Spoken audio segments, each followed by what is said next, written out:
town around me is in panic. A few are hesitating, wanting to stay behind and save the burning buildings, but also terrified of the dragon. Others are trying to escape the place together. In the midst of all of this, I noticed Tobias approaching me, still holding his bow. Tobias! Lena! We'll lure the dragon out of the town and fight it there. You stay here, this place needs you. He hesitates for a moment, but then nods. Alright, I'm counting on you. I simply nod back. The great beast opens its mouth and roars angrily at Simon, then it slowly sets in motion. It's working.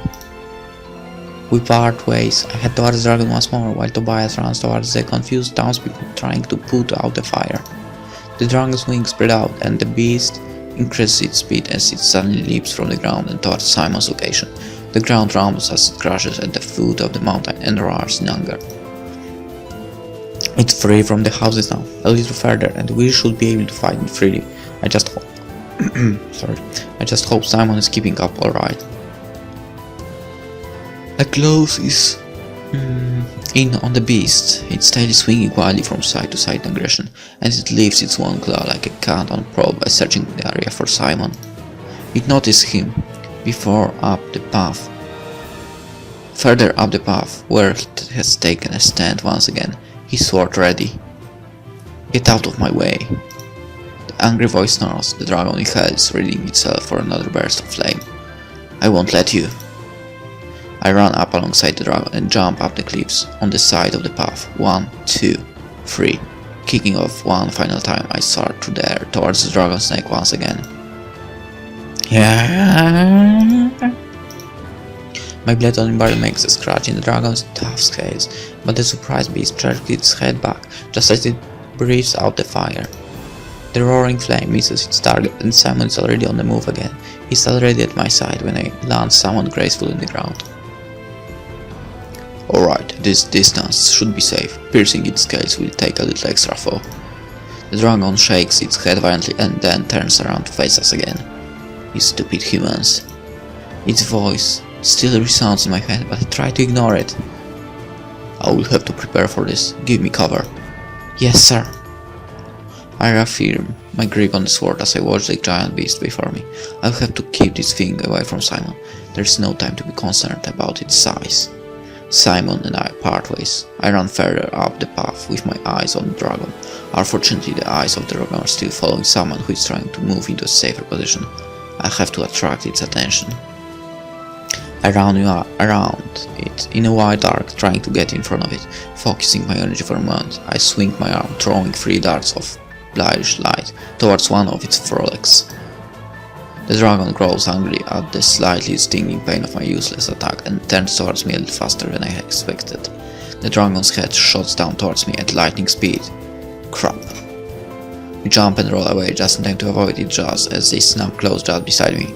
I swing my sword up in a counterattack as I get back on my feet, but it already moved out of reach again. Staying in one place is too dangerous. I have to keep up my speed. Gritting my teeth, I kick off the ground again and head directly towards the dragon in an attempt to get another hit in, while hopefully also avoiding another strike. Its tail comes flying through the air towards me, full force. It's easily avoided by a jump of sight, and I manage to get closer to its body at the same time. This is it. I jump forwards to make my attack while concentrating my energy on sharpening my blade. There is a sudden, amazing gust of wind as the dragon pulls back and flaps its wings. The torrent hits me face on with surprising strength, and I can feel the ground disappear from beneath me. My sword is almost blown out of my hands as I am thrown backwards through the air. The world shakes as my back collides with the wall bar behind me. I slide to the ground while wincing in pain. Great, not again. The dragon lets out a sad cry and steps forward to take me out. My heart races as I see the great beast tower above me, preparing for the kill, like a raw, unstoppable power of nature. But I can't lose. I can't give in now and run, just a little more. The harsh landing has numbed my body, but I grit my teeth and lift my sword again with my back against the wall. It must look silly for the great dragon who is looking down at this beaten knight lying on the ground before it, making such a weak attempt at defiance. It's alright. I tame myself those words even though my heart is beating so loud that it almost blocks out every other sound around me. I think I'm shaking, but I can't really tell. My eyes are fixed on the dragons. It's alright. The dragon opens its jaws and lifts its claw about to strike. Then a small figure in conversion to the beast shots forward from the cliff above me, directed at the dragon's head. There is a flash of light, and the dragon cries out in shock. A violent jerk runs through its entire body. Crunch. The head of the dragon slams towards the ground before me, beaten down by the impact of the shining blade piercing through its forehead. Desperately, the dragon moves one last time, lifting its claws, but they drop to the ground just a moment later, and there is a crashing noise as the rest of its body falls limp. A great cloud of dust is blown against my face as the wings fall to the ground. I take a deep breath as the dust settles, and it feels like I haven't breathed at all these last few minutes when the dragon towered above me. My heart still beats wildly in my chest. Simon's kneeling on the snout of the dragon, still holding onto his sword with both hands, as it assured that it is going to move again. He silently gets up. Grabbing the sword with both hands, he forcibly manages to pull it back out. Then he jumps down from the dragon. "Are you all alright?" "Yeah." I get back on my feet as well and try not to wince in pain. My body still feels shaken and sore from the collision, but I don't think I took any major damage that he needs worrying about. After putting my sword back in its place, I join him in front of the lifeless giant beast. "Alright, that should be it." His expression is serious, but I can tell that the final blow took a lot of energy out of him. "We should get back and see if the town is alright." "Yes, well, for sure it isn't." He turns around and I follow him back down the path. Before we leave, I can cast one glance at the body of the dragon, while letting out another deep breath to level myself.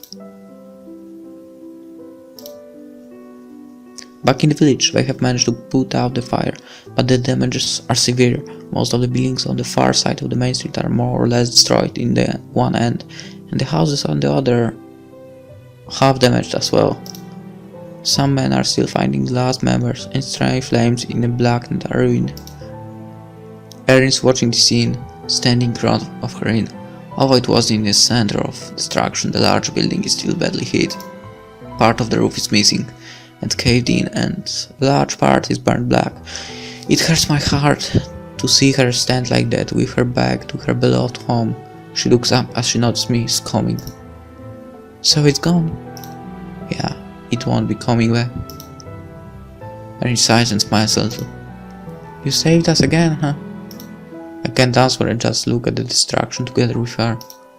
It could be worse. We'll just have to work hard. We did make all this ourselves to begin with, and at least the fields outside town weren't destroyed. "Where's your sister?" "She's alright. She's helping the wounded just outside town. Fortunately, we managed to save some of her salves and herbs, so they will prove useful." Simon had been talking to some of the men, but was now approaching us as well. "What a shame." He stops and looks up at the damaged inn. It looks like his words make up Erin, and she turns around to follow his gaze. "Oh, don't worry, Simon. We will find you somewhere to stay. Who knows when this will be fixed after all." "Don't worry about that. I will help you two out. You've been giving me a place to stay after all. I need to pay you back somehow." Simon gives her a tired smile. "You two have already done so much. I fear thinking of what would have happened if you hadn't been here." "But would all this have happened then? The soldiers, the dragon, would they have all come here if you had never set foot in these mountains? I decided to protect this place, but in the end, I might have become its curse instead." "Lena, I know you're tired, but I'm afraid we're not done yet." "Yes." I nod to Simon and cast a last glance at Irene. She smiles at me, as if to say that she's alright. Then we split ways to assist the townspeople. Where did Tobias go? I wandered through the destroyed village while looking for him. Erin and Mary are taking care of the wounded, and I caught a glimpse of Gavin in a group dragging away debris from a collapsed house. His one arm was wrapped in cloth. He must have been hurt during that time. Then I finally find the one I'm looking for. He's standing just outside the eastern part of town, watching the scenery with a desolated look on his face. Tobias, are you alright? He doesn't turn face me as I approach him, just keeps standing there, watching the struggling villagers. They don't even know what is going on. I'm sorry. This wasn't supposed to be able to happen here. Did I make the wrong choices after all? He sighs and rubs his forehead with his hand. I wonder what I should say. I can't complain if he blames us for all this. I wonder if things would have turned out differently if the chief had been here. I'm sure the chief is great, but I doubt he would be able to stand against the dragon. Maybe so. We fall silent for a while again.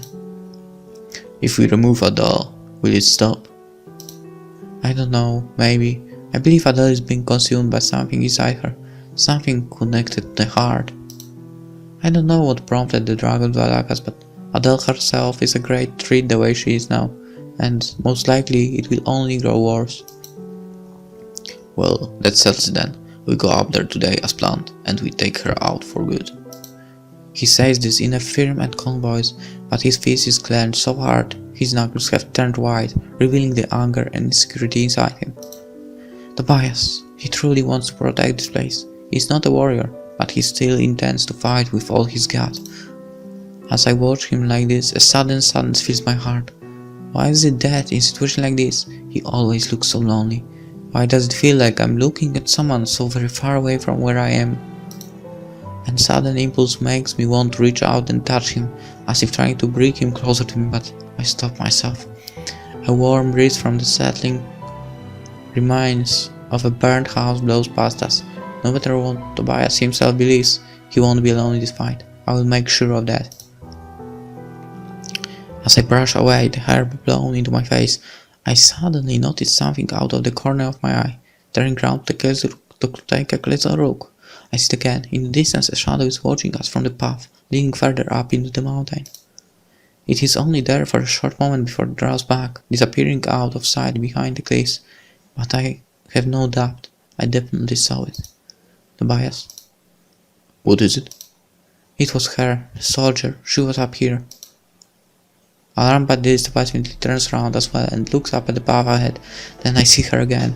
Even though she's far away, I can tell how she slowly steps out and looks down at us before turning around and hurrying up the path. Why is she here?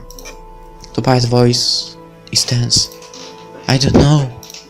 But seeing that woman near the village after being attacked by dragons is unsettling. Are everyone here still in danger? I stop and run up toward the path to take up the pursuit. I won't let her get away. She's Adele's backup, someone much too dangerous to have near here. Tobias follows me onto the path into the rocky maze. That is the mountain. Where did she go? Be careful. I slow down just a little to be better prepared for the potential attacks. Tobias answered to my warning by readying his bow, staying close behind me. Did she get away? I scan the area closely for any signs of our target. When I see it, she disappears around another corner close by. Not wasting a moment, I set after her, sword drawn, as I pass the corner to my surprise, I find myself face to face with the woman in black uniform. It is torn after our last encounter, but I still recognize it as the same one that gave in war during our mission. Surprised, I skid to a halt and take one step back to avoid any sudden attacks. But she doesn't attack right away. Her empty eyes stare directly at me as she slowly draws her own sword and readies herself. So she's going to fight after all. I don't sense Adele anywhere nearby. Alright then, I grit my teeth and reaffirm my grip on my sword, ready to take her on for one last time. Then she charges forward. Her attacks come swiftly without a moment's delay of hesitation. Not a single swing of a footstep is superfluous in her charge against me. Lena. It's alright. I give a short answer as I pair the first of her wave of attacks. Tobias doesn't need to do anything, she's alone. I can handle her. I concentrate once again, sharpening my senses. She's fast, but... The woman leaps back to prepare for the next attack. Then she lunges forward once again. I block the two first strikes and push forward on the third, managing to put her slightly off balance. This is my chance. Stepping forward myself, I bring my sword down, cutting her shoulder. She pulls back with a cry of pain, but then I drop down a little and manage to trip her feet. The woman pulls on her back, defenseless and hurt. I stand over her, ready to finish it off. But then something else happens. There's a distant rumbling sound, and then suddenly the ground starts to tremble beneath my feet. What is this? Pebbles and debris trickle down the cliffs around us, and I have to steady myself so I don't lose my balance. Then it stops and everything falls silent. An earthquake?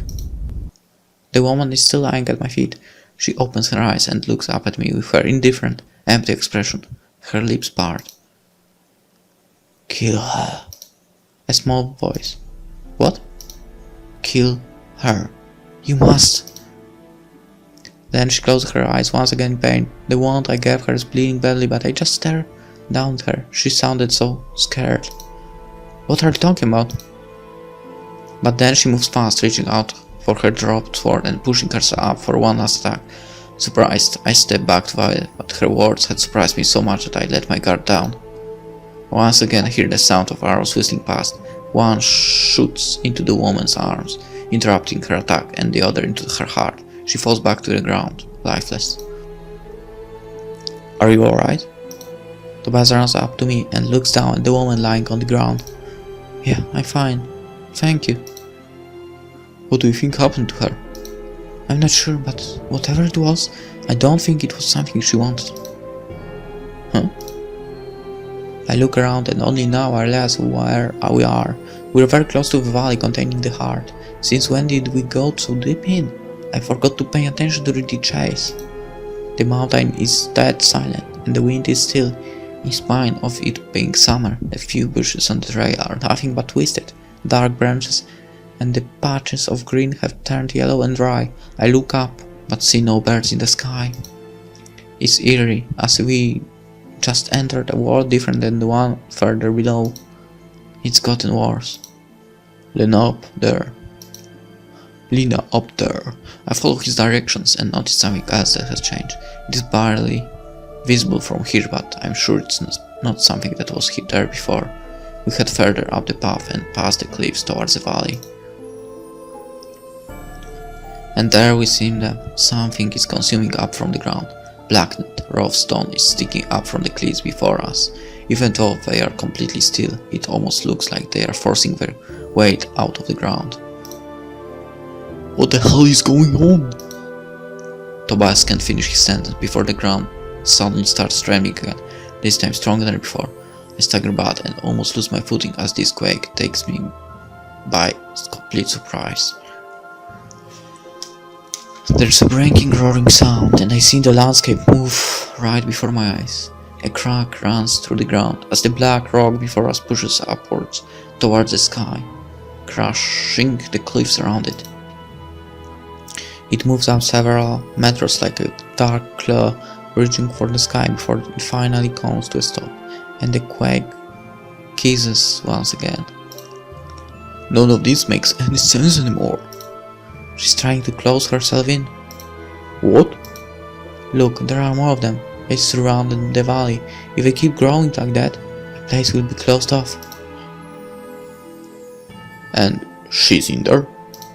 She has to be. The air here is thick with the rampant energy flowing from the heart and from Adele.